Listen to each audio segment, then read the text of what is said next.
Hi, everybody. Welcome to the PokeBeach.com podcast. My name is John. I go by Water Pokemon Master on the website, and I am joined by my wonderful recovering friend, Justin Basil of JustinBasil.com. who was very sick this week.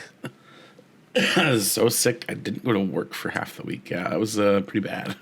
I'm glad that you are feeling a little bit better now, at least, and are back on your feet, at least somewhat. He was also, again, having audio problems this week. So while he was doing that, I actually discovered, investigated, and posted a really big news story in that maybe like 20 minutes you were doing all that. It was actually it was one of the quickest stories I've written in a while. But it was, I had the person right there to interview to ask them about it. So we're going to get into that. For sure. Let's... Oh, whoops. I was already on the split screen that we've got. Oh, did I already have the story open? I don't know what I'm doing. You had a different story open. Oh, did I? Okay. Yeah, sorry. We're a little flustered from all this technology issues today. But the story that I just posted was GameStop has discontinued Pokemon TCG pre-orders at their stores and on their website.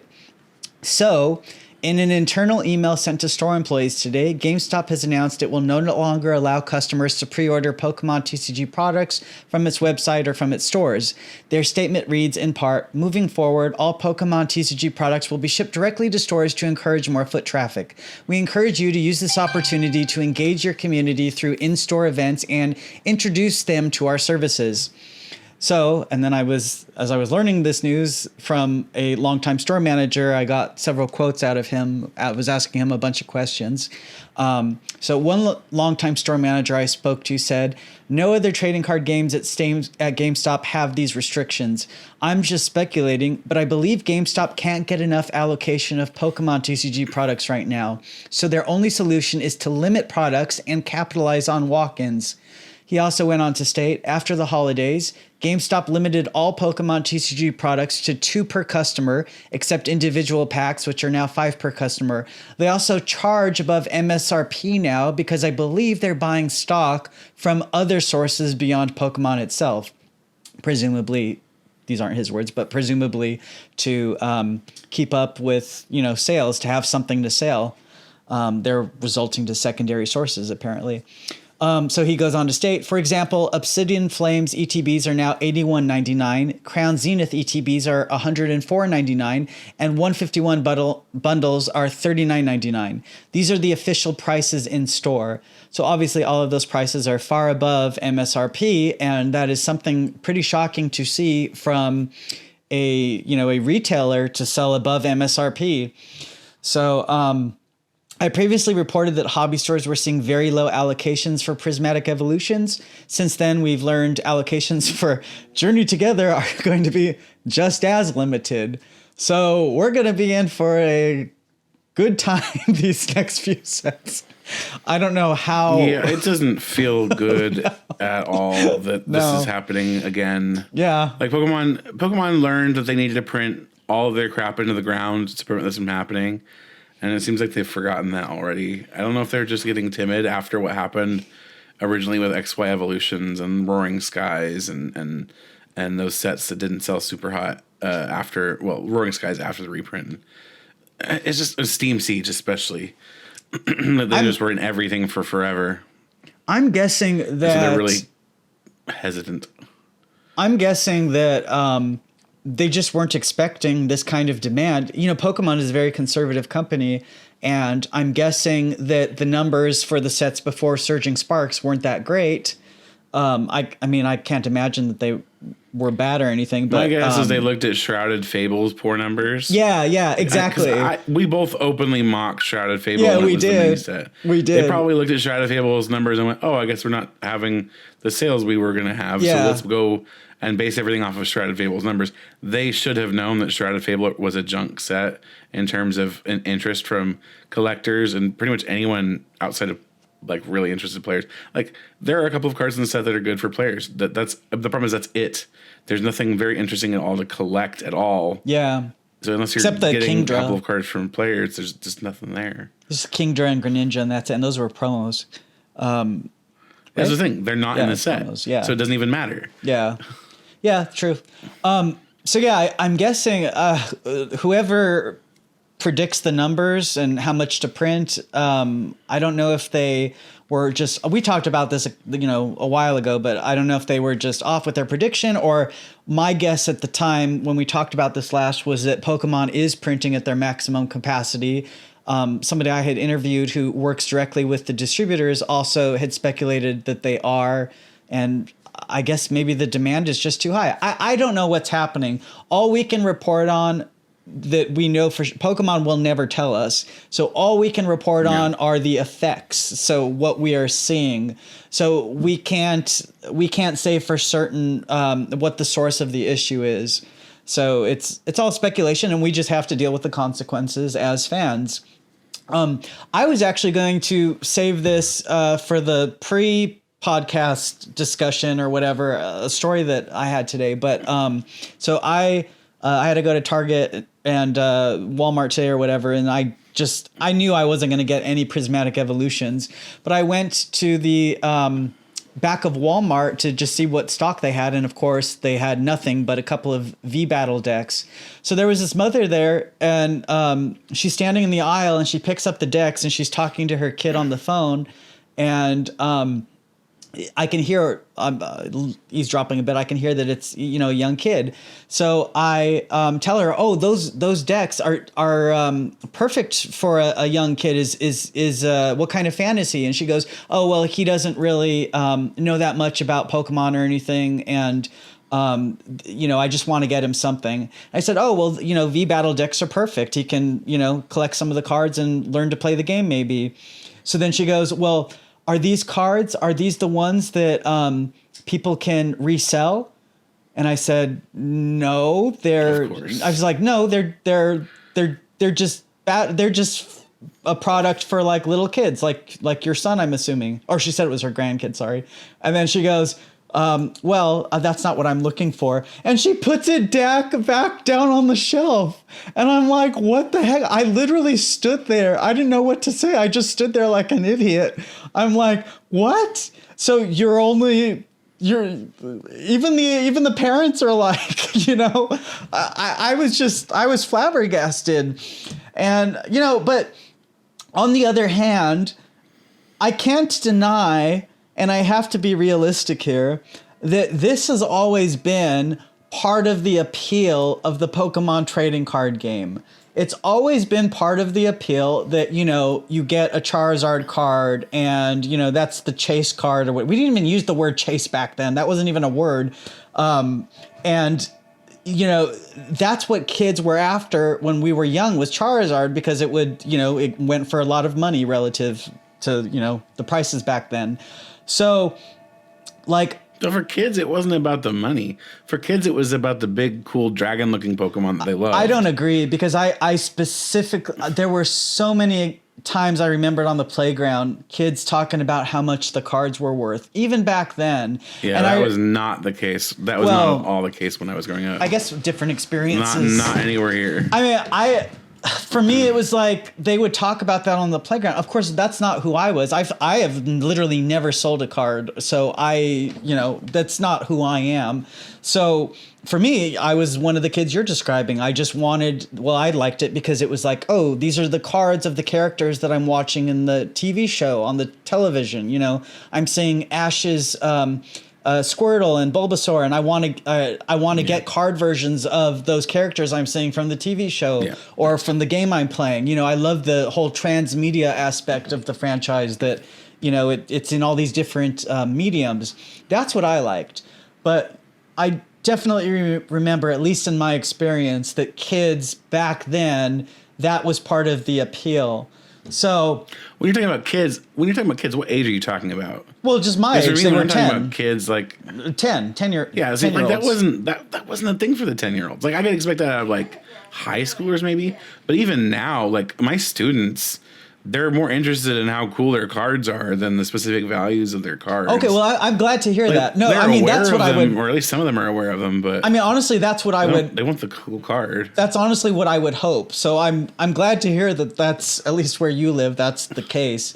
That was partly the case where I lived, but the kids, they always were talking about how much the cards were worth. I literally have a collector's guide over there that shows like the price values of everything and whatever. And I just like, I think it's a little maybe naive sometimes when I think like, oh, people are just in it because they, like the franchise. I think that a component of it, even with kids, is, the money stuff, at least in some places. But anyway, so I was just stood there like an idiot. I was like, oh my God, did I just see that? She put the deck down because it's not resellable. That's so wild. I was like, wow, even the parents.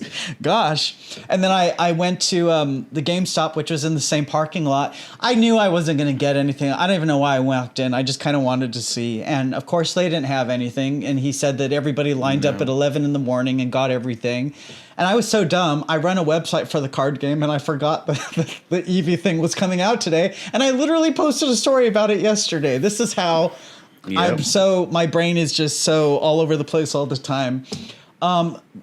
But I was glad because I wasn't glad, but when I walked away, I saw a plush of Eevee and I was like, you know what? I just have really never liked Eevee. It's like one of my least favorite Kanto Pokemon. I don't know why. I love Vaporeon. For what it's worth. I love Vaporeon, Jolteon, Flare. I love the evolutions, but I've never liked Eevee for some reason. I don't know what it is. I don't know. So anyway, whatever. I didn't need the Eevee promo, but I was when I went into Walmart, I was trying to ask if they had when I walked into Target, I was trying to ask so I went to Walmart, Target, and GameStop, was trying to ask if they had the Vaporeon, Jolteon, Flareon blister, but they were like, no, people line up now in the morning when we restock, and there's always 20 people in line, and they take everything. I know I saw on my social media this last week, one of my locals talking about how, like, he was basically shoved. Like, he went to see if he could find stuff early, like when they drop stuff in Walmart. Your audio just cut out for me when I heard the word shoved, and I was so... say it again? Sorry.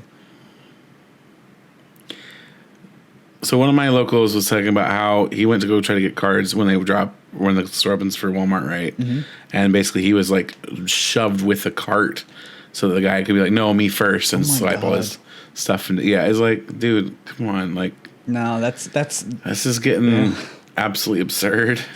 Yeah, I mean, it's like Pokemon is sort of an adult hobby now, and it's like the adults are gonna... I mean, I don't know if it's fair to call it an adult hobby when all these supposedly adults are acting like 4-year-olds. Yeah, that's a very fair point. I love that.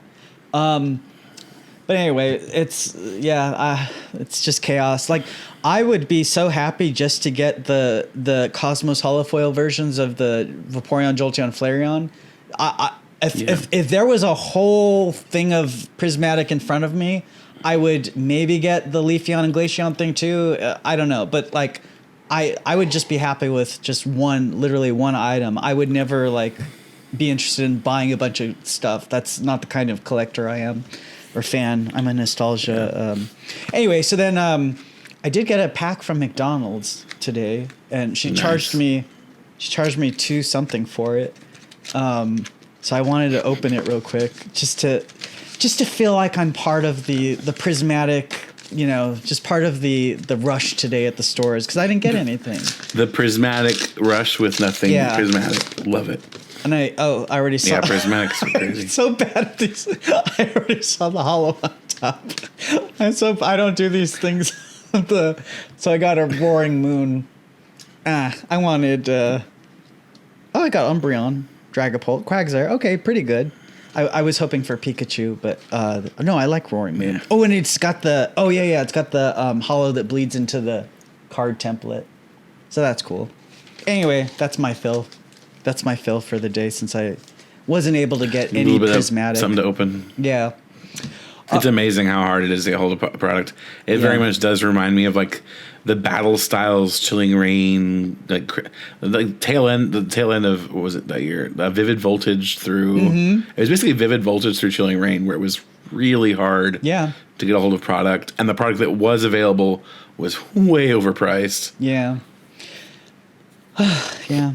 Well, it's funny because like I remember the first time. Let's see, when I was in elementary school, the first time I remember kind of having a mad rush to try to get product was for Fossil. Actually, I remembered kids came. That's interesting. These two twins, a boy and a girl that were in my class, came to school in the morning, and they had like Wheezing from Fossil. And I was like, oh my God, Wheezing has a card now?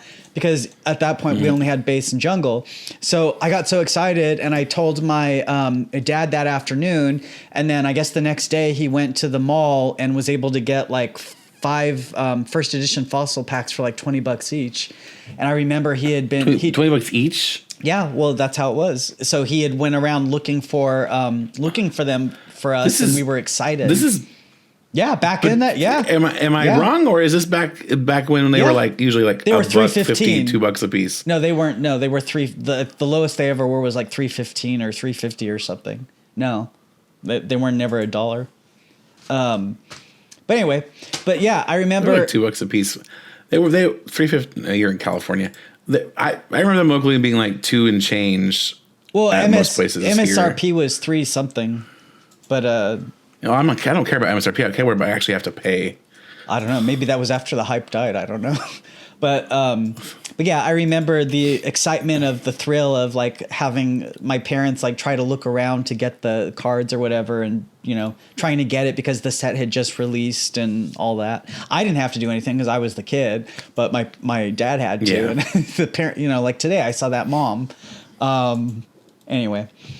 All right, so we got Arven's Pokemon revealed from Heatwave Arena, and oh boy, did this seem like a disappointing. I don't play competitively as you know, but to me this seems kind of disappointing.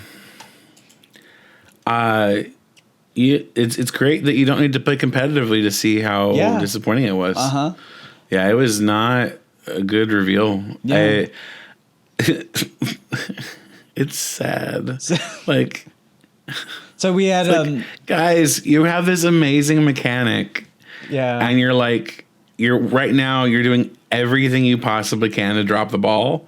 And yet because the demand is still stupid high, you're not being punished for it. Well, I don't know if they planned that in sync with the demand being high right now, but no, I think it's just like normally this would be a time where it would be like this would be kind of a champions.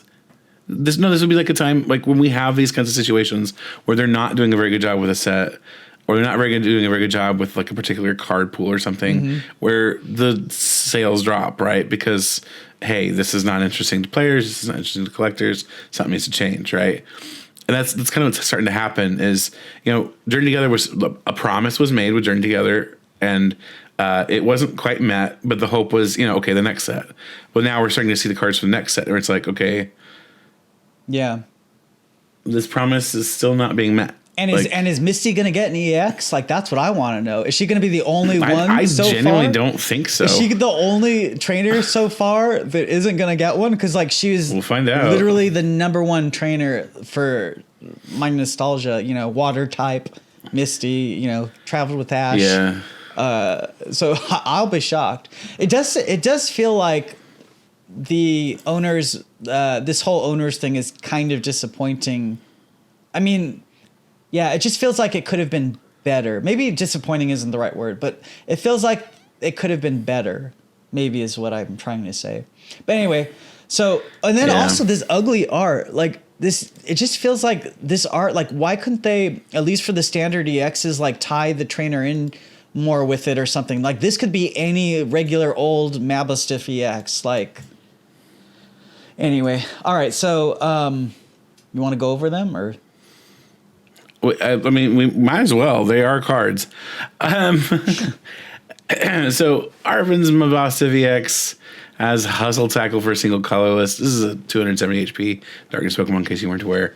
It does 30 plus damage. It says if this Pokemon has no damage counters on it, this attack does 120 more damage. So you're doing 150 damage for 1 energy, which itself is not that bad. It's actually pretty good. And then as another attack, For 3 colorless energy, Boss's Headbutt does 210 damage. During your next turn, this Pokemon can't use Boss's Headbutt. That card, that's not great, right? Yeah. It's okay in a pinch, I guess. But you're probably not going to be wanting to attach a bunch of energy to it. This is what I would expect from like a theme deck or something. Well, I mean, kind of, right? The good thing is it's a dark Pokemon, so you do have some options to boost the damage, right? So what the thing is, this also applies to Hostile Tackle. So you have things like Binding Mochi, so you can force the Arven's Mabosif EX into the active spot, get it poisoned with Pecharunt, and then throw Binding Mochi on it to do 40 more damage. So you're doing the 150 plus 40, so 190, and then 250 with the for Boss's Headbutt. Again, better, but I don't know if it's enough, frankly, is the problem. Now, you're at least you're two-shotting stuff fairly easily, and you're one-shotting important stuff with Hustle Tackle. But again, it's probably still not enough. Yeah. I mean, I guess you're one-shotting Gardevoir. You have Arven Squilvet, which has Gnaw Through. It's kind of cool, I guess. It's just as a hack we've seen before on Pokemon here. It's very utilitarian. It's Gnaw Through does 10 damage, and then before doing damage, discard all Pokemon tool cards from your opponent's active Pokemon. Fine. And we have Arven's Greedent. 120 HP now. Stage 1. It evolves from that Squilvet. Has the ability Greedy Order. When you place Pokemon from your hand to evolve on your Pokemon during your turn, you may put up to 2 Arven sandwiches from your discard pile into your hand. So you're getting your sandwiches back. We're going to talk about Arven sandwich here in a second. And then it has an attack that you don't care about because you're never using it. And then so Arven Sandwich. Arven Sandwich is an interesting card thematically because obviously Arven and sandwiches are Arven is a sandwich basically in the game. You know, he's just a snack that everybody seems to want and I don't care about. So, you know, it is what it is. Everybody seems to love Arven, and I just don't get the. I'm sorry, I don't get the hype for Arven. I think it's the like everybody's drilling. I think it's because of what happened with his parent. Yeah, but as a character, he's terrible, so I don't care. Like he's not a good character. He's a stereotypical whiny protagonist that can't seem to do anything worthwhile. Like, okay, you're feeding a dog, cool. At least there's something to be sympathetic about you for, but you're not an interesting character. You're just not. We have Nimona here being a human being. Yeah, I love Nimona. You being. Yeah. Nimona, yeah, like why didn't we get Nimona? We should have gotten Nimona cards. I mean, maybe we still will, right? We still have. I mean, at least over Arven, maybe. Sets probably. Yeah. At least potentially. We'll see. Anyway, Arven Sandwich is an item card. It says heal 30 damage from your active Pokemon. If that Pokemon is an Arven's Pokemon, heal 100 damage instead. So that's not terrible. The only thing is, I don't know how often that's going to be relevant.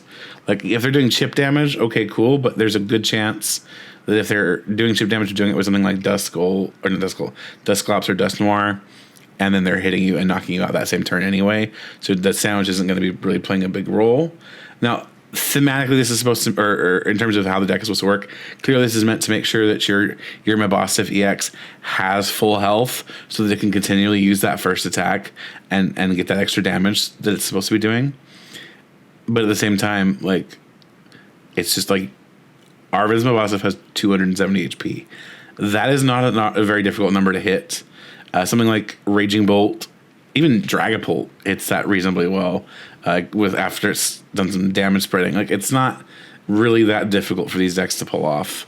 And so I just don't see this being especially effective or good as an archetype. Now, that could change if we see more and we probably will see more Arven's cards, but I have a suspicion that this is going to be a situation very similar to N's archetype, where we've basically seen the important part of it, and everything else is just junk. Yeah. All right, so Heatwave Arena will release on March 14th, and then the cards will become part of our Destined Rivals set in May. Speaking of Destined Rivals, this was an exciting story. The booster pack artwork for the set has been revealed early on badges that will be given to attendees at a gaming convention, basically. And these were officially revealed. I saw people say these are leaks. They're not. They were officially... Well, I mean, they were revealed through that gaming convention's website, but they're official reveals. Yeah.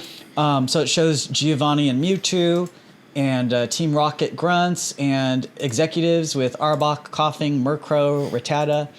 So, and then Cynthia with her Garchomp and Ethan with his Ho-Oh. So as we've been saying for a while now, obviously Destined Rivals is going to be comprised of the glory of Team Rocket and Heatwave Arena, and then also the Marnie Grimmsnarl and Steven and Metagross decks. So the pack artwork shows Giovanni, Ariana, and Petrol, as well as 2 Team Rocket grunts. All of them are using their designs from Fire Red and Leaf Green and Heart Gold and Soul Silver. The Pokemon that are included on the packs presumably points to the inclusion of Rocket's Mewtwo EX, which we already know is in the set, Rocket's Coughing, Rocket's Arbok, Rocket's Murkrow, and Rocket's Frittata. And then, yeah, it's the same. We always get the same artwork as Japan does on our packs. So the Ho-Oh and the Garchomp are from Heatwave Arena. So it looks like the set sort of timeline that we had talked about a while ago is what it will be, where the special set we're getting in July is going to obviously be the Japan's Black Bolt and White Flare sets, which are, have all 156 Unova Pokemon in them, in presumably sort of the same style as 151. We don't really know yet, but the sell sheet did not mention owner's Pokemon, so I think it's going to be just going to be sort of like 151. And then, of course, that raised a couple of eyebrows about Black and White remakes coming, which we'll talk about when we get to the Pokemon Day announcement. And then we, of course, also have the Mega Brave and Mega Symphonia trademarks that popped up a few weeks ago. So those will be sets that are coming out in the future, presumably seeing the return of Mega Evolution cards to tie into Legends ZA. So that looks like what the schedule is for at least up through the fall here. So, yeah. Team Rocket. This will be our Team Rocket set. When we revealed, right after I posted the last podcast episode, I posted the name of the set, the reveal. It was Destined Rivals. That didn't. People were disappointed because it was like, oh, it doesn't have Team Rocket in the name. But I pointed out in the story that it's probably not going to have a lot of Rocket's cards in it in the first place, and it has Heatwave Arena, which is, as we've talked about, has Cynthia, Ethan, Arven, and Misty. So there's a lot going on in this set. So it would be a little misleading to call it a Team Rocket set in the name, because it's only partly Team Rocket. But they're for sure going to tease it a lot on the pack art with Giovanni and the Rocket executives and everything. But calling it the return of Team Rocket or something, that would be I don't know. In my opinion, that would be misleading. So I think that's probably why they didn't reference Team Rocket in the name. But again, that's just a guess. I'm not in Pokemon's heads. That's funny actually. I was about to say I've only covered this for 23 years now, but I guess I'm kind of in their heads, maybe a little bit, but in covering all this over the years, I can kind of see why they make certain decisions, but I never know for sure. And I'm not in their heads for sure, so I can only guess based on past patterns and things like that. But yeah, I'm excited. Giovanni, Mewtwo, classic, pair. Even though great combo. Yep. Even though I don't actually think Giovanni owns Mewtwo. He certainly doesn't own Mewtwo in the anime, and the video games doesn't own Mewtwo. So, actually... It's a good combo. Does Giovanni own Mewtwo in anything other than maybe Pokemon Masters or something? So, if you remember, I think it's the first movie, he's very much in control of Mewtwo towards the beginning of the movie. Did you just ask me if I remembered the first movie? Do I come across as somebody who doesn't know the first movie? You're expressing the sentiment that you don't remember any point in time in which Mewtwo was under Giovanni's control, which is why I had to go that route. I have seen. Excuse me, mister. Excuse me. I have seen every Pokemon movie 10,000 times except for the Coco movie. I didn't like the Coco movie. Actually, I only saw it once or twice, maybe 3 times. I don't know. But I have seen every classic Pokemon movie, especially 10 million times. But anyway, Yeah, but in the movie, he only owns the armored Mewtwo, and then Mewtwo throws off its armor and is like, I'm gonna punish humanity. It's still Mewtwo. Yeah, that's true. It's true. Like You do bring up a point that I maybe sort of didn't. Yeah, anyway, yes, Giovanni does temporarily sort of own Mewtwo. He's trying to control it, but yeah. Yeah. And then well, let's have that. And then I'm excited also to see the executives from Heart Gold and Soul Silver. I always forget their names. I had to actually look them up because I didn't remember right away. I remembered the Japanese names because back then we had the Japanese names first when we were doing the coverage, and then the English names came much later, and you only played the game once and wouldn't really remember the English names, and the Japanese names kind of soaked into your brain first. So I remember her name was Athena in Japanese. But I'm excited to see them.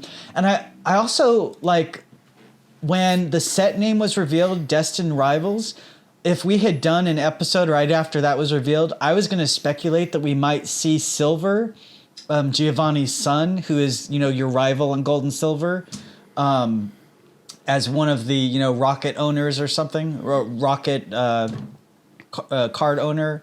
Sorry, Rocket. What am I trying to say? You know what I'm trying to say, right? Something in English. I was expecting to see Silver as an owner, as a trainer on the cards who owns the Pokemon, like Giovanni's Mewtwo, Silver. I think that would be really cool to see. Silver.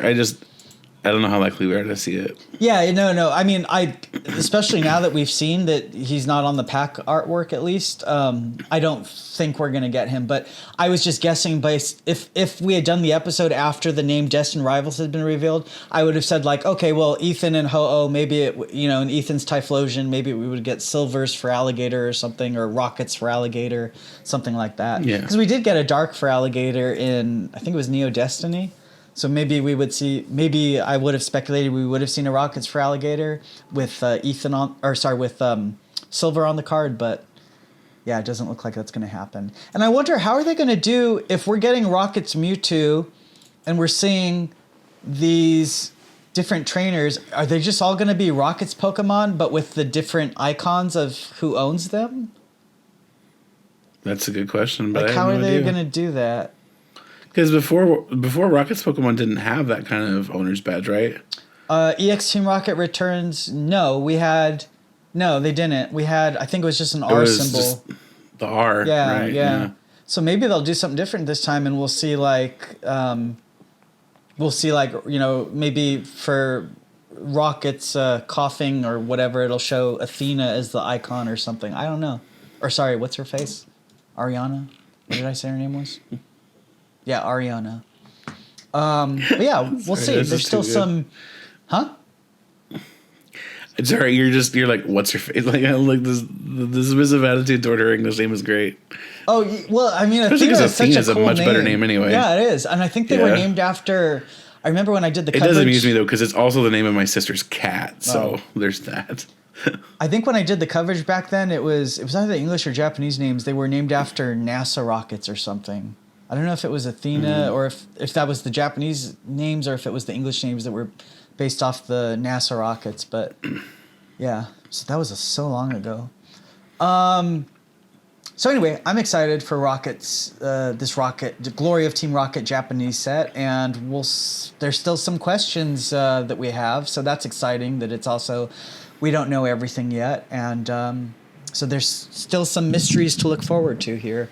And we'll see. Maybe we'll get other Rockets Pokemon in the set besides the ones pictured here. Maybe we'll see some other characters like Silver, who is Giovanni's son. And Glory of Team Rocket is supposed to be like a main set, right? Yep. Mm-hmm. Like one of the larger, So we'll see. But I mean, so far with what they're, I guess we can't say fully yet because we still haven't seen all of the cards from Heatwave Arena yet. And so far they're all owner's Pokemon, right?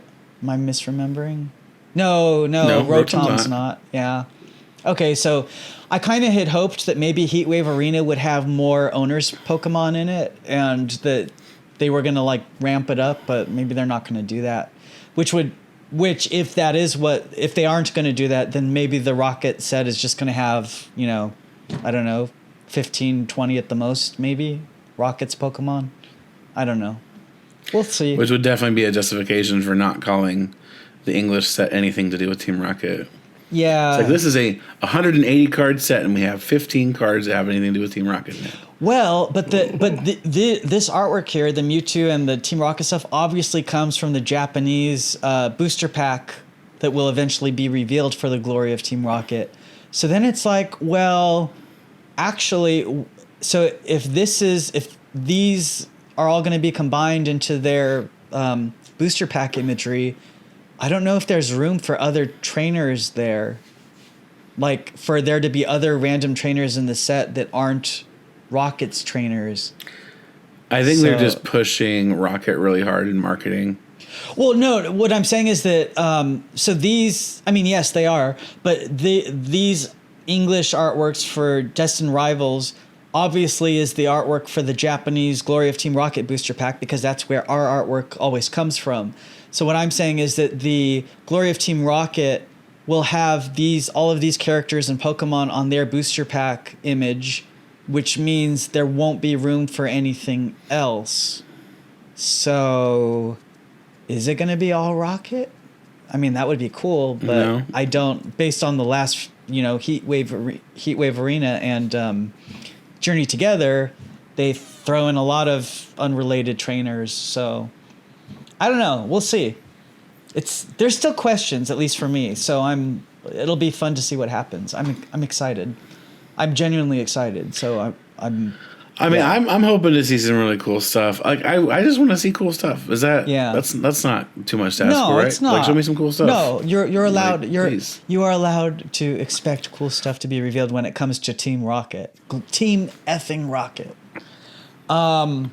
All right, so what's our next story? Okay, so big surprise, big shock. No one saw this coming. There is going to be a Pokemon Presents on Pokemon Day, like every year.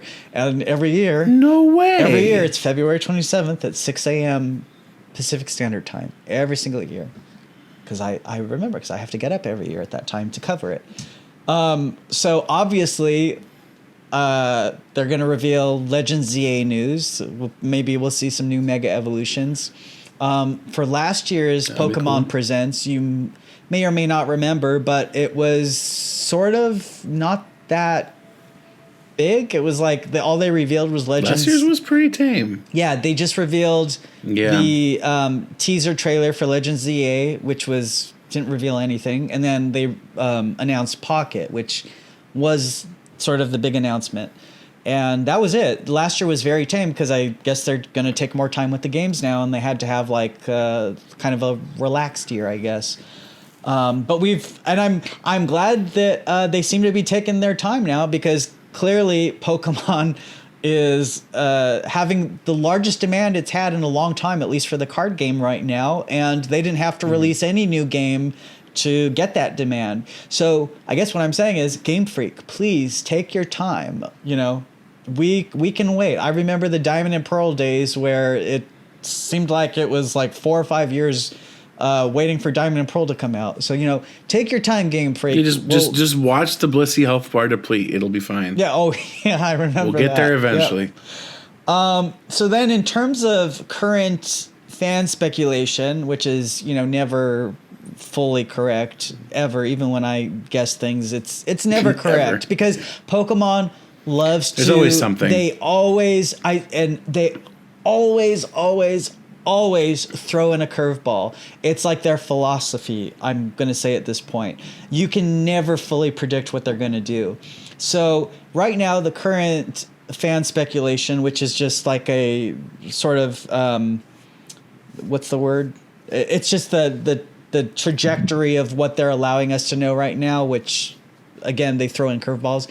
So the current fan speculation is, well, could we see a black and white remake? We are getting a special black and white TCG set in July featuring all 156 Unova Pokemon. So does that mean is this like pointing to a remake potentially? Or, I think it probably is. Or we'll see though. Or is it they're just stalling and they're deciding to release a 151 style set using Unova, which is the next which is the largest generation of cards. So It's that's the thing is like Unova is it's the next generation for a reset or like a remake, right? Which would make sense for them doing some sort of set with it. Yeah. But like in terms of like most loved generations, it was not it. Yeah, and That was one of the most divisive generations in Pokemon's history. Yeah. Like, do you would think maybe they would go in order, like go to Johto next, or like if I'm saying this in the sense that if there is not something to do with Unova later on in this year, right? And I think there is something. Well, you know what's funny is that Black and White and X and Y are both my least favorite generations, and this is the year. This might be the year for both of them. So maybe, I mean, X and Y felt so unfinished. It just felt so incomplete. And there were just so many story questions still left. And so I guess maybe Legend ZA is their way of... You do have to understand X and Y did not get the benefit of a third game. Yeah, that too. Yep, that as well. So well, that's usually where where the rough edges get they worn flesh off, it out right? a little more. Yeah, they never got that chance. I personally like X and Y for what they were. I recognize there are definitely some flaws. I also recognize all the Unova abortions that they brought in for the Pokedex, but like.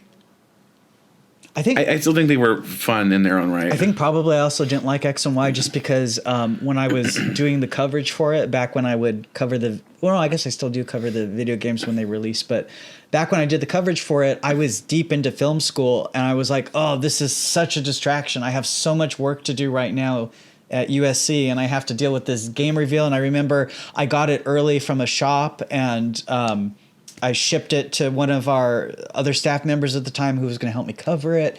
And then I had to go to Walt Disney Studios that night. And I was like, I don't want to cover this game when I get to go to Disney, and see the behind the scenes at Disney, but I have this game distract. So anyway, it was just like, I think it just kind of, I have a personal, it got tainted. Busy time in your life. Yeah, it got tainted for me personally for some reason. I don't know if I ever gave them a fair chance, but yeah. So anyway, like I'm not saying they're perfect. I don't think X and Y is remotely perfect, but I think there's a lot of good in those games that people don't seem to always necessarily catch. I don't know. I didn't like that. That was the first Black and White was very shaky for me because they reset all of the Pokemon and everything and I don't know. And then X and Y just really, I don't know. I didn't like that they didn't expand on the legendaries. I think it was like Volcanion, Diancie, and Hoopa. I just didn't feel like they had enough lore in them. Black and White had like a much better story. Diamond and Pearl had like some of the best legendaries and lore that was fleshed out in the movies. And then we just get like nothing on Diancie. We get nothing on Volcanion. I don't know. It was just. Volcanion got its own movie. I know, but they didn't. And Diancie did too. But no, I know. I'm talking about in the games. In the movies weren't that great. They didn't really flesh out their lore any deeper. So it just felt like here's some mythicals. Take them and come up with your own story. That's basically what they've all been for a while now. No, but they put more. But they put more work into them. Personally, the last time I really cared at all about, excluding Scarlet Violet, last time I really cared about like the mythicals or legendaries was probably Johto. Like I don't really care for Hoenns. I don't care for Sinnohs. I don't care for Unovas. I do like Xerneas, I guess, so we could count that. But no, it would be Sun and Moon, I guess, because I did like Solgaleo. But you're talking for the most part, the legendaries. You're talking about legendaries. I'm talking about mythicals. I group them together. Legendaries and mythicals. I don't really care. They're all the same. It's all the same bullshit category. But they're all the hard to get Pokemon, right? I don't love this a lot of them because they're all so over designed in my opinion. I just don't care for them. X and Y? Literally on the screen, Reshiram and Zekrom, I don't like either design. I think they both suck. Well, they're kind of plain, but I always I don't know. I kind of liked Zekrom. I thought Zekrom was pretty cool looking. Anyway, so sorry. So yeah, so some of the speculation is, maybe we'll get a Black and White remake. We don't know. So that's one. Yeah. The other bit of speculation that's kind of going around is, are we getting a flying type EV? Is Pokemon like purposefully Yeah, that's what I. that's exactly they're what like putting They're putting question marks on this white line. It's like Damascus. It's Eevee. No. So it's Eevee. No. So people. So people mistook. Me including this image here. I wasn't saying that the question marks are a flying type Eevee. It's not. It's Eevee. I'm saying, what's with all the balloon and cloud imagery? That's what I'm saying. There's a lot of balloon and cloud imagery. We're getting a flying type. We're getting a flying type Eevee, Terra Eevee distribution for the video games. They're calling it the Year of Eevee, at least on the English side for the Pokemon Center. So I mean, Pokemon knows what they're doing. I'm sure they do. They are purposefully teasing this, but it could be a misdirection. They're teasing a new evolution, just like they were when we were waiting to figure out what Lana's Eevee would evolve into. Well, that's anime stuff. Yeah, I'm familiar. It was so obvious they were definitely going to reveal a new evolution. Well, yes, we've been through this song and dance before. I'll believe it when I see it. No, but that was an anime thing. This is a, hey, here's the Pokemon Day image of all the evolutions. We're in the clouds with a hot air balloon. We're giving out a flying Terra type Eevee. So I'm just saying, they know what they're doing. They know that fans are going to speculate that. They are purposefully... They're going to speculate. They want us speculating. Right. They want us talking about I'm it. saying and then there will be nothing, and we'll be all disappointed. And there may be no... It could be misdirection, but it might not be. I personally, I don't know. I kind of think that maybe it's not, but I'm not going to say either way because I don't know. So, but for me... They know what they're doing. They know that by putting the Year of Eevee and putting it among clouds and giving out a flying type, they know that people are going to speculate that. The Pokemon community loves speculating over things like this, and they are literally giving that to us on purpose. Oh no, and I'm with the Pokemon community. So, I love speculating on stuff too. There are certain things that get speculated on again and again and again and again, and then it still doesn't happen. It's like, and this is one of, like, every generation. Oh, there's going to be a new evolution. Gen 8. Oh, it's the even generation. That means we get new evolutions. But we do. Like, there's always this. But they have always given us new evolutions. They've never not given us new evolutions. We've always gotten new ones. We got Espeon, Umbreon, then we got the last new evolution was from Generation 6. And what are 3 generations ago. And what are we revisiting this year? And what are we revisiting? We're revisiting Generation 6. What does that matter? Well, Kalos, we got Sylveon, so maybe we'll get, I don't know, Flyon. So we have to go back to Kalos now to get evolutions? Well, I would think that Johto or even Sinnoh would be more likely to give us an evolution. But but this is a Legends game. But this is a Legends game. Like those. Yeah, you know what? Here's the thing. We went to this place called Hisui in a Legends game, which I don't know if you remember, pretty similar to Sinnoh. But they weren't. But we didn't get an evolution there either. But they weren't teasing that. But they are clearly teasing it this time.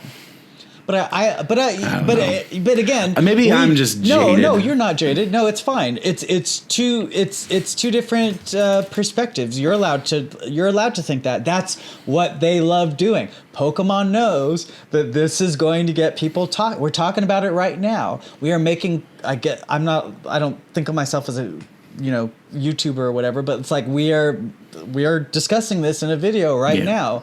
So they know what they are doing. They know that we're going to be, that's what keeps the fandom going, giving us bones, scraps like that. So I'm just saying they know what they're doing. And this isn't like, I would love to be clear. I would love to be wrong. I would love there to be a new evolution. I don't care what type it is, but I just don't see it happening. Yeah.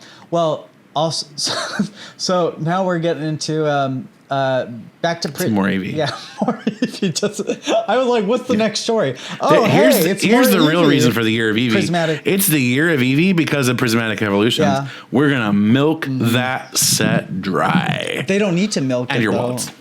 Well, I guess if they didn't. know that. But they are milking it. They're literally releasing merchandise for it all throughout the year. Yeah. So, this next news story is a roundup of all the Pokemon Day promotions. So today they released the Prismatic Evolutions 2-pack blister, which we saw months ago, for $9.99. I guess you can't get it now probably, but it comes with 2 prismatic packs and this really cool reverse holo Cosmos Eevee, printed on this paper that we don't often see cards with this style. I think we only saw it on the Kanto starters and the Costco pack and that Voltorb that they gave out at that tournament from 151. Oh yeah. So we've seen it on a couple of 151 promos, but yeah, it's rare to see. So it's nice that it's on this. I didn't get this today. I was kind of this is what I was. I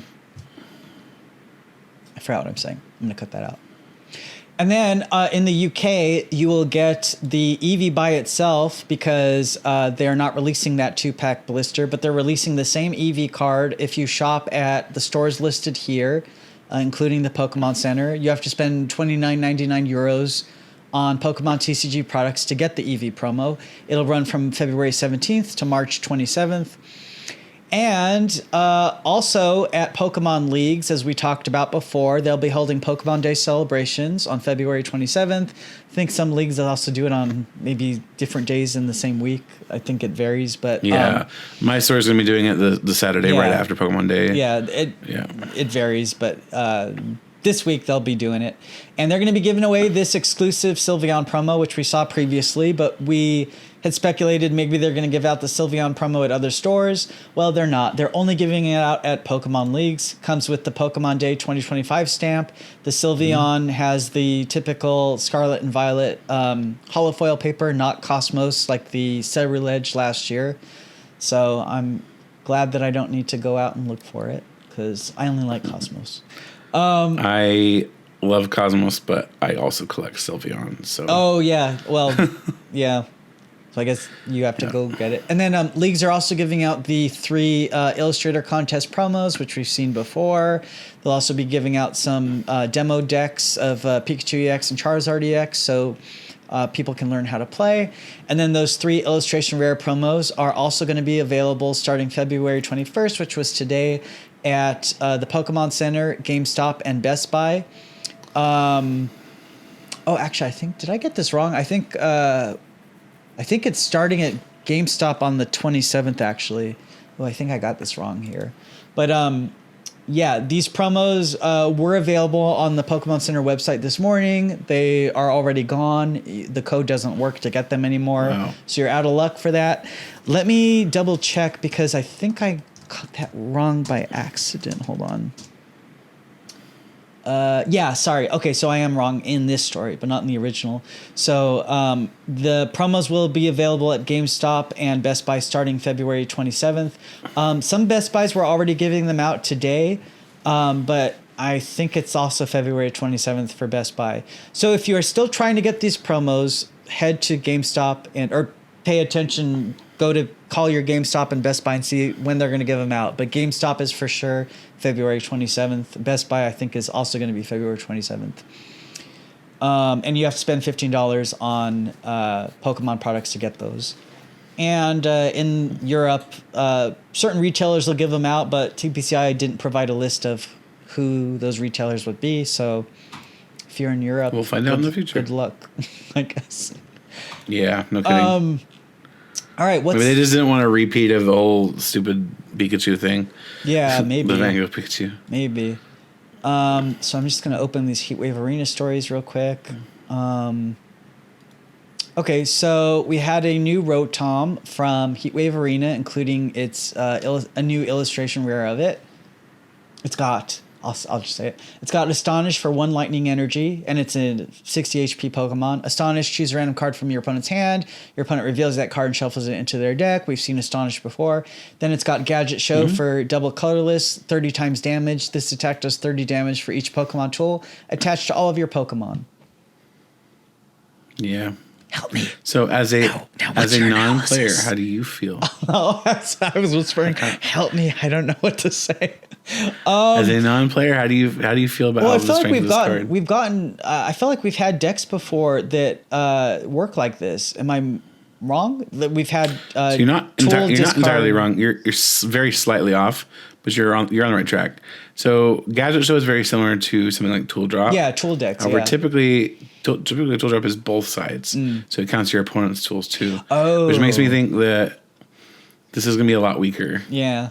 If it's I only think your I think side. they really want something like this to work with, like, I think is it Rev Room in our current format, where it can have like the 4 tools attached to it. The problem is I just don't think there's anything that makes that worth playing, really.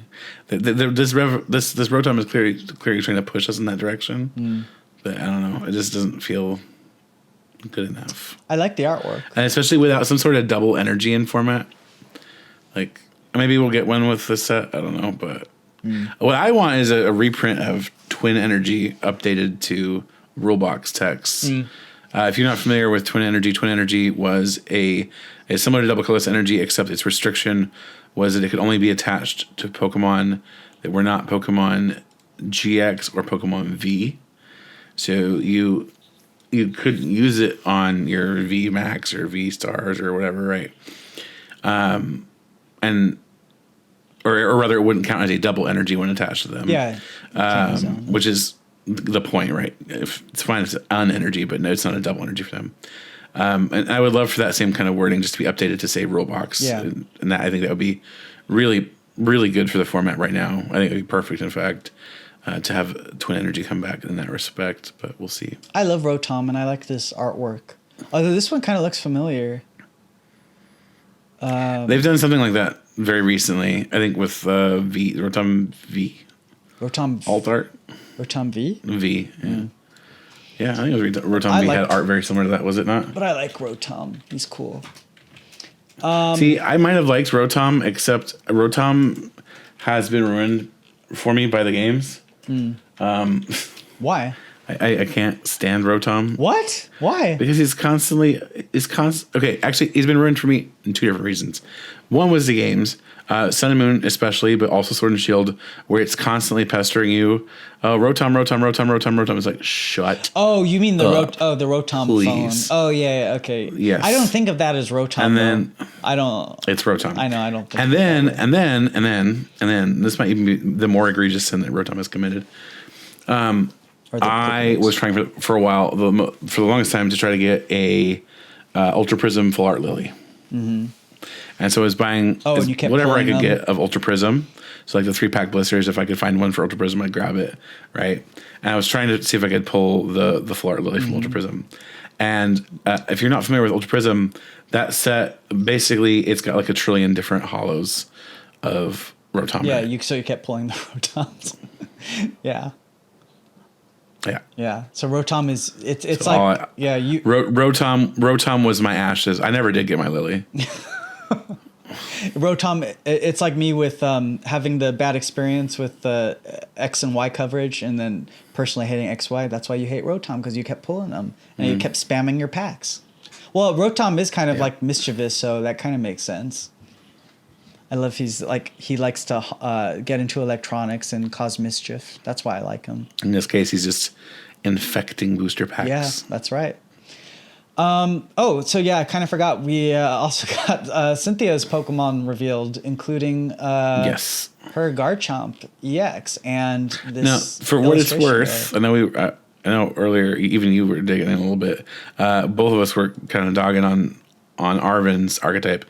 I think Cynthia's is not bad. I think this is actually pretty decent. Yeah. We'll see how competitive it ends up being, but it doesn't look bad. Yeah, so we got Cynthia's Roserade, ability Glory Cheer. Your Cynthia's Pokemon attacks do 30 more damage to your opponent's active Pokemon before applying weakness and resistance.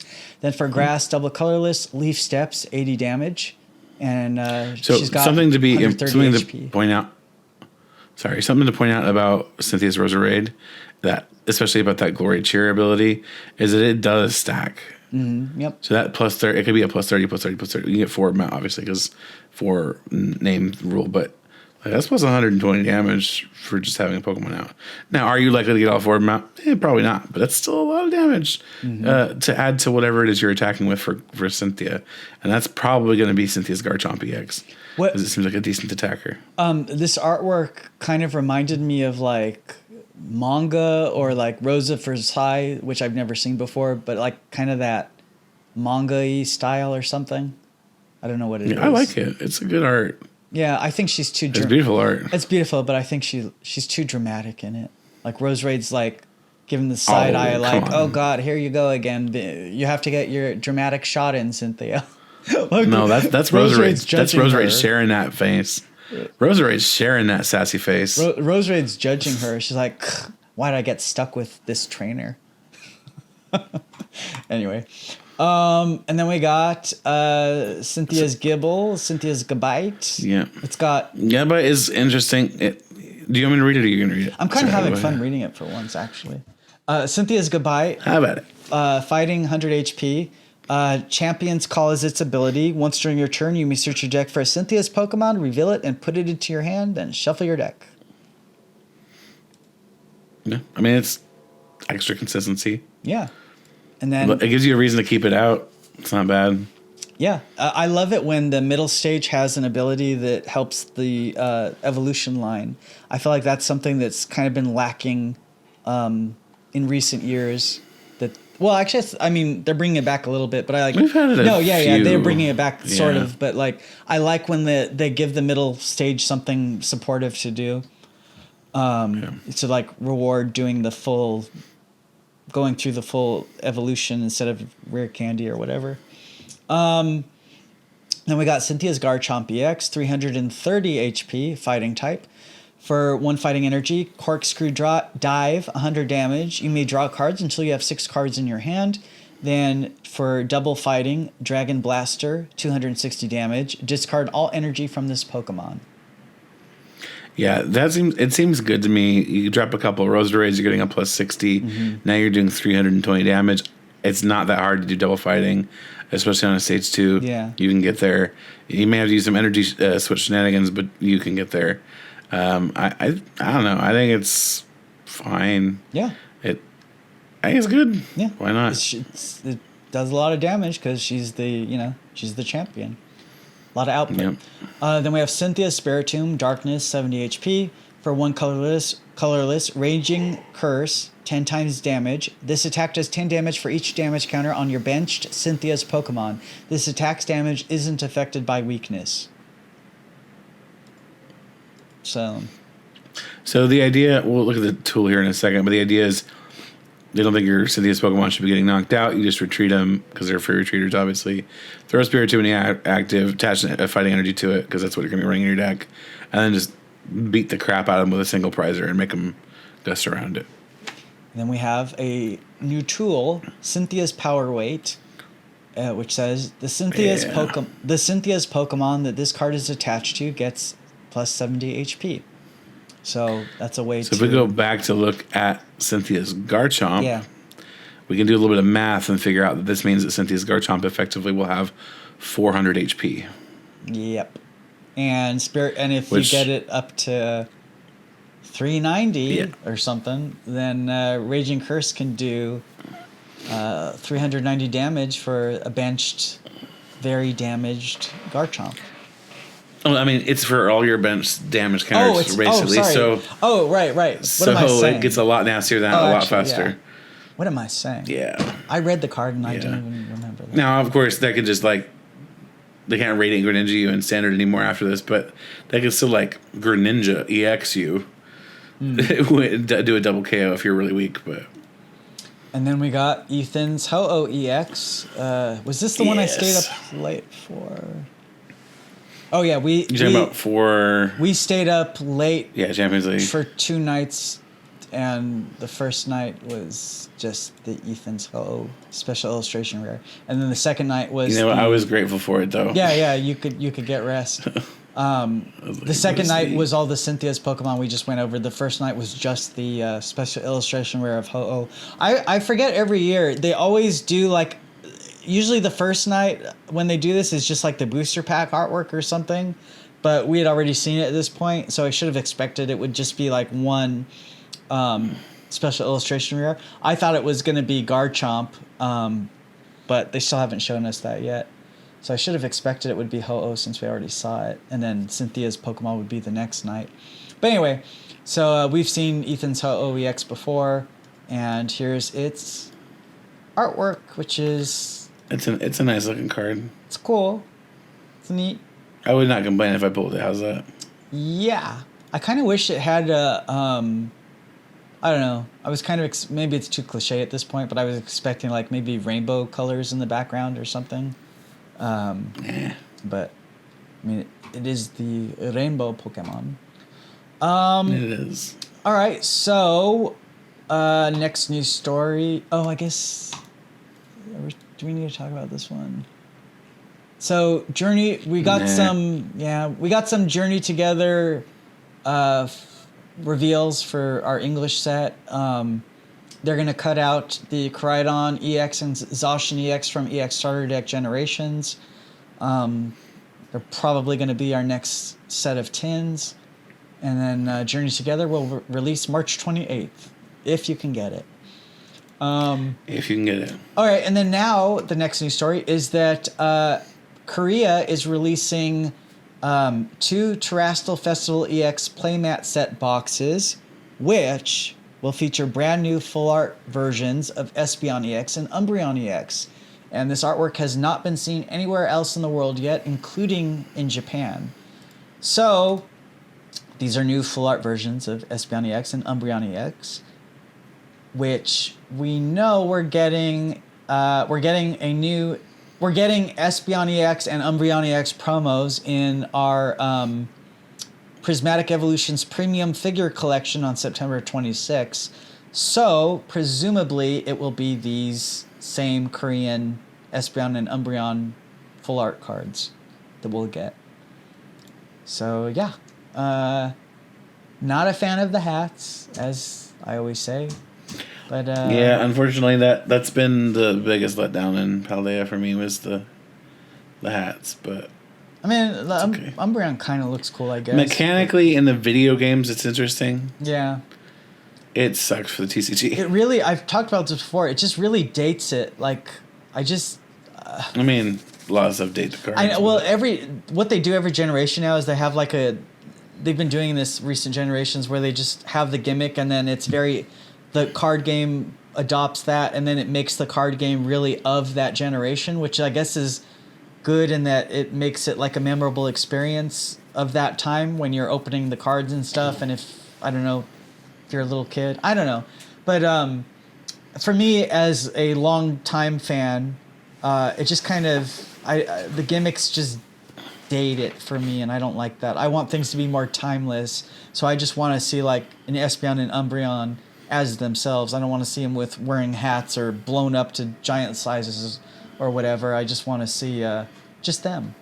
But anyway. You don't want to supersize me, Eevee? No, I don't like Eevee. But yeah. But I like the evolutions. What did Eevee do to you? Nothing. I've never liked it. I don't know why. And then they started shoving it down our throats in recent years. Like it's like the new mascot actually after Pikachu, with after Let's Go Pikachu and It is a mascot. Huh? It is 100% a mascot. No, I know, but they've especially made it the mascot now, and yeah, I don't know. Okay, then we got the reveal of all the Marnie and Steven deck cards, but we already talked about the main ones previously, so I don't know if there's anything we need to go over here. No, the reveals here were pretty lackluster. Yeah. Basically anything that mattered we'd already seen. But we will get these in our Heatwave Arena, in our... Are you Arena? We get Heatwave Arena? No, we're getting them... Changing things up. We are getting them in our Destined Rivals set, along with the Team Rocket and Heatwave Arena stuff. All right,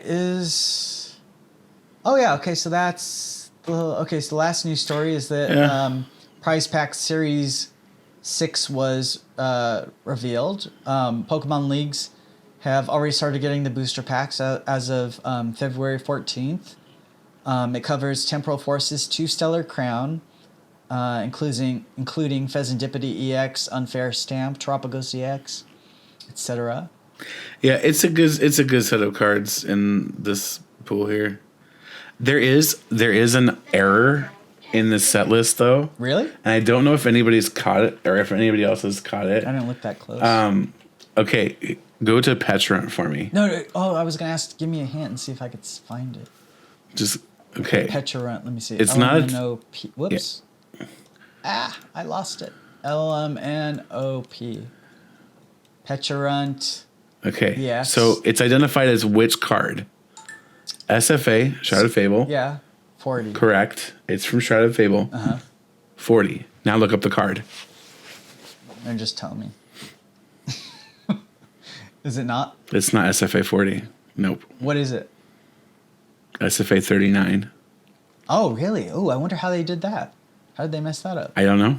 But somehow Interesting. it's wrong on their checklist. Huh. Wonder why. Yeah. I wonder if that's like, I don't know. huh. The more you Because know. SFA 40 is Genesect. It's not. In fact, if you go to the other column, because Genesect is also in here. So if you look at the other column and you go to Genesect, it's SFA 40. And that's correct. Dang. It is SFA 40. Oh, you're right. But it is not. Petulant is not SFA 40. I didn't see anyone. Genesect I is. didn't see anyone catch that. Yeah. This is the kind of nerdy stuff I live for. I remember. Actually, I don't see too many errors on the card game side, but like on the anime side, there are a lot. I remember one of the movies one of the Pokemon movies in the credits. It said editorial department, and editorial was misspelled. Whoops. In one of the Pokemon movies, it was like literally their job, and they didn't even spell their own department correct. Maybe this is like a casual wink and nod to the No, audience. it was no. Like, look how cool we are. No, not at all. They have to pump out those dubs so quickly in the episodes and the movies. They do. Yeah. Anyway, Well, you look at something like Crunchyroll and Funimation before them, where they're doing like these weekly simul dubs, and like they're like only 2 weeks behind the Japanese release. And you're like, they are basically spending a week translating, adapting, voicing over, and editing a dub of an episode. Mm-hmm. Like that's a lot. Yeah. That's a huge amount of work to do in 1 week, and they're cranking them out that fast, and frankly with usually fairly decent results, which is quite impressive. Like you look at something like Solo Leveling, which is doing very, very well right now, and the dub is fine. Like obviously I'm keeping up with subs right now because who's waiting for that? I don't know what you're talking about. So subs versus dubs. No, I know that, versus but I don't know what show dubs, you're talking about. Solo Leveling. It's Leveling? A very solo, as in alone. Okay, solo. Solo. Leveling. Leveling. As in leveling up. You had texted me about that, or was that the show? I think so. At one point, yes. Yeah, Solo Leveling. Yes, a really good show, but at the same time, they're cranking out these dubs for it, and they're not that far behind the Japanese release. A couple weeks, but that's pretty typical for simul dub. Genuinely, I'm impressed that they can keep even that close up to the same release schedule. It's like a soap opera. It's like they have to almost do it live. They get a couple of takes, but you have to be zippy. Sometimes they use.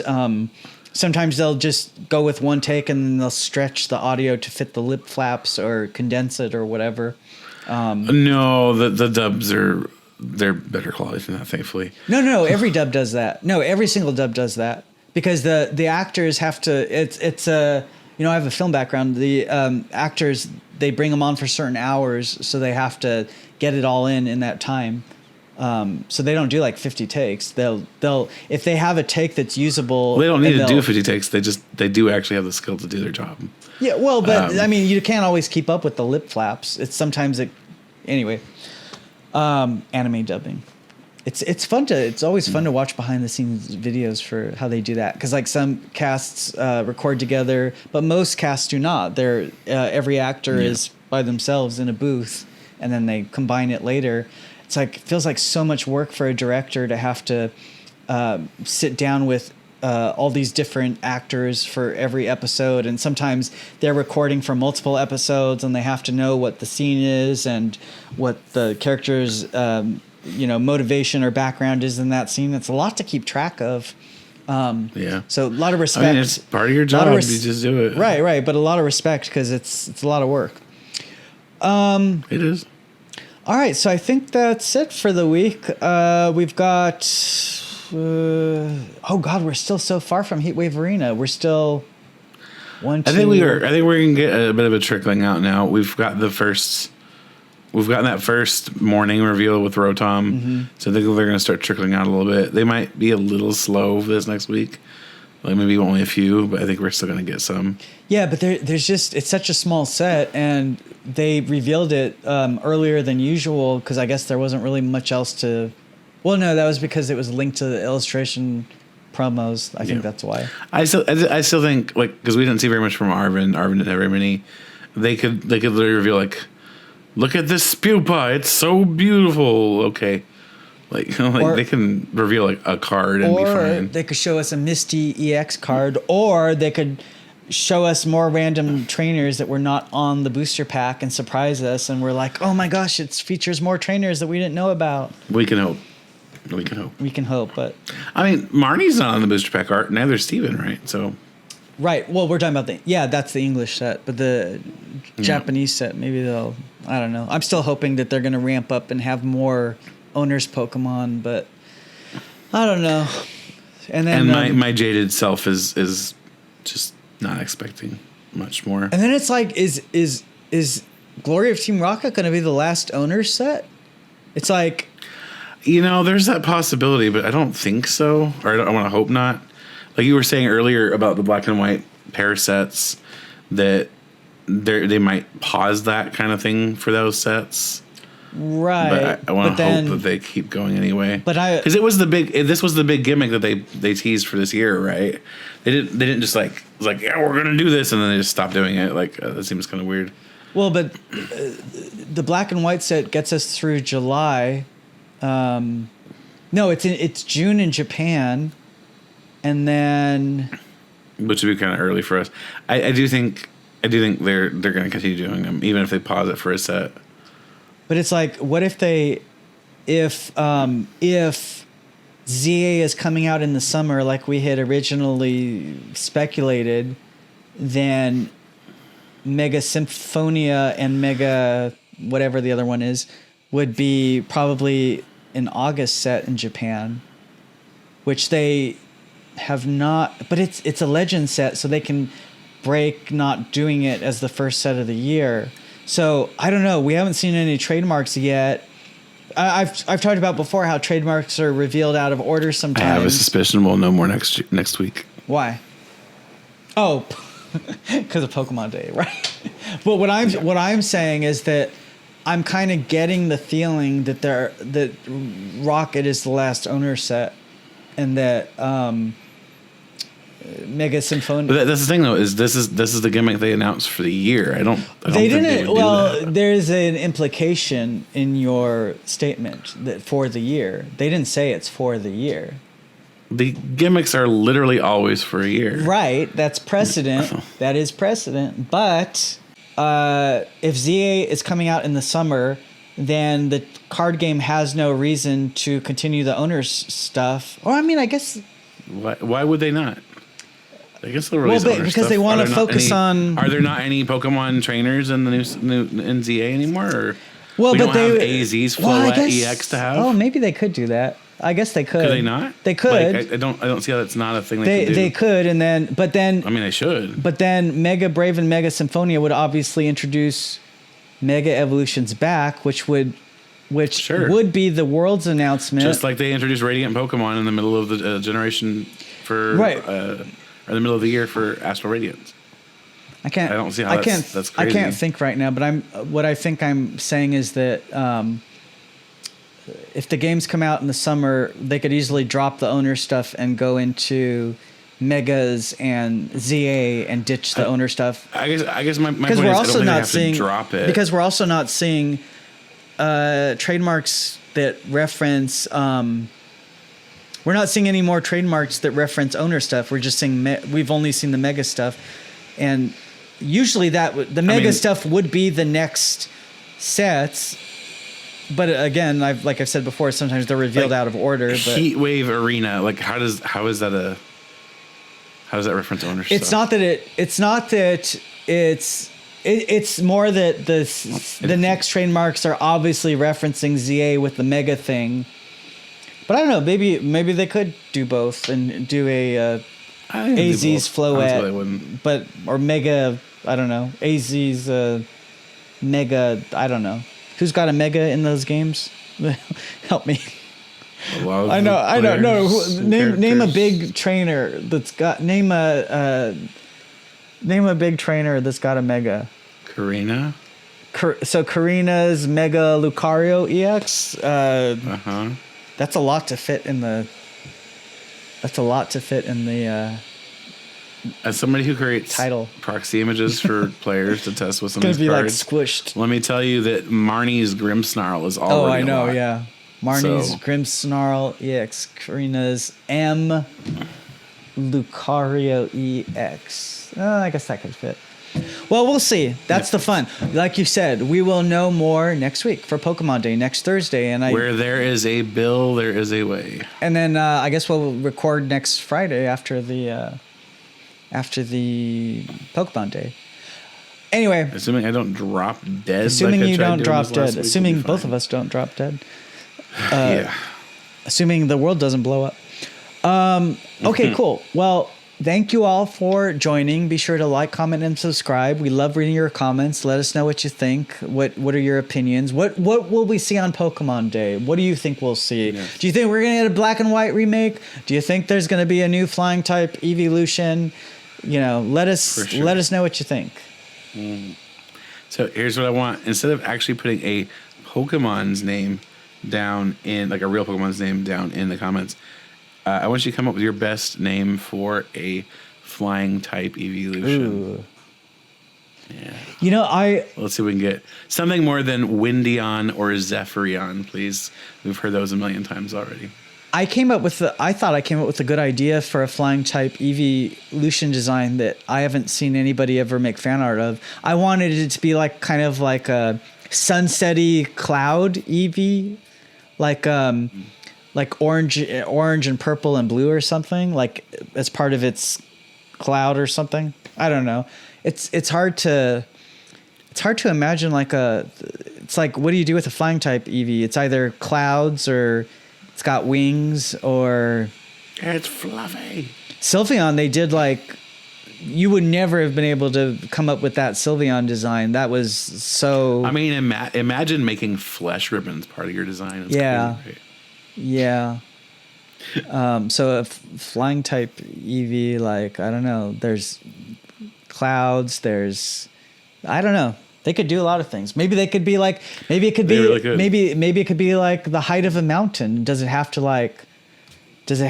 be up in the clouds? Maybe it's like a mountain peak and it's got rocks in its design. I don't know what I'm saying. Anyway, I don't know what I'm saying. Anyway, I'm the tired one. It's already past midnight for me. This is the latest we have ever recorded an episode. Actually, it's 10:15 my time and past midnight your time. But I will edit this and post it in the morning. We recorded so long that we went into the next day already. Oh God. All right. Well, we will see you all next week for Pokemon Day, and there's exciting news coming up soon. So we all have something to look forward to. All right. We hope you have a good week. See you all next week. Bye.